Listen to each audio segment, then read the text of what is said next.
Hello price Lord my dear friends, எப்படி நல்லா இருக்கீங்களா? கர்த்தராகிய இயேசு கிறிஸ்துவின் நாமத்தில் உங்களுக்கு என் அன்பின் வாழ்த்துக்கள். இன்றைக்கும் கர்த்தர் நம்மோடு சொல்கிற வேதவசனம் யாக்கோபு 1:17. நன்மையான எந்த ஈவும் பூரணமான எந்த வரமும் பரத்திலிருந்து உண்டாகி ஜோதிகளின் பிதாவினிடத்திலிருந்து இறங்கி வருகிறது. அவரிடத்தில் யாதொரு மாறுதலும் யாதொரு வேற்றுமையின் நிழலும் இல்லை.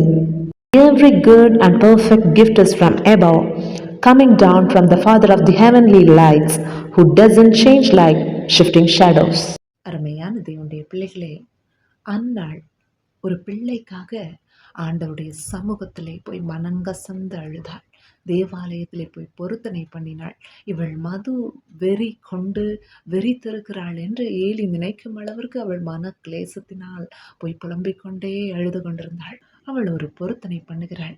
எனக்கு ஒரு ஆண் பிள்ளையை கொடுத்தால் நான் அதை ஆண்டவருக்கே கொடுத்து விடுகிறேன், ஆலயத்திலே கொண்டு போய் விடுகிறேன் என்பதாய் ஆண்டவர் சாமுவேலை கொடுத்தார்.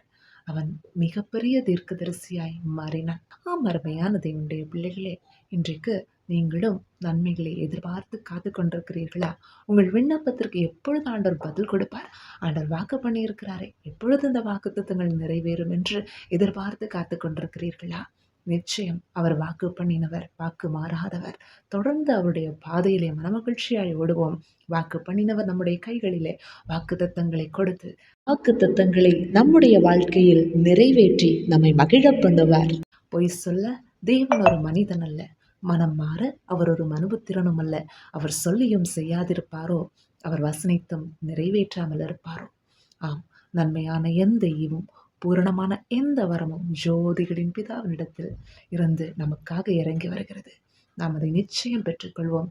கர்த்தர் தாமே இந்த வார்த்தைகள் மூலமாய் நம்மை ஆசீர்வதிப்பாராக. பரிசுத்த ஆவியானவர் தொடர்ந்து வழி நடத்துவாராக. ஆமென்.